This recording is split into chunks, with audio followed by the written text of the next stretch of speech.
تو اپنے پروردگار کے نام کا ذکر کرو اور ہر طرف سے بے تعلق ہو کر اسی کی طرف متوجہ ہو جاؤ۔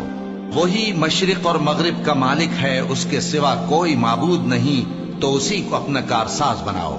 اور جو دل آزار باتیں یہ لوگ کہتے ہیں ان کو سہتے رہو اور خوبصورتی سے ان سے کنارہ کش رہو، اور مجھے ان جھٹلانے والوں سے جو دولت مند ہیں سمجھ لینے دو، اور ان کو تھوڑی سی مہلت دے دو۔ کچھ شک نہیں کہ ہمارے پاس بیڑیاں ہیں اور بڑی زبردست آگ ہے، اور گلے میں اٹکنے والا کھانا ہے، اور درد دینے والا عذاب ہے۔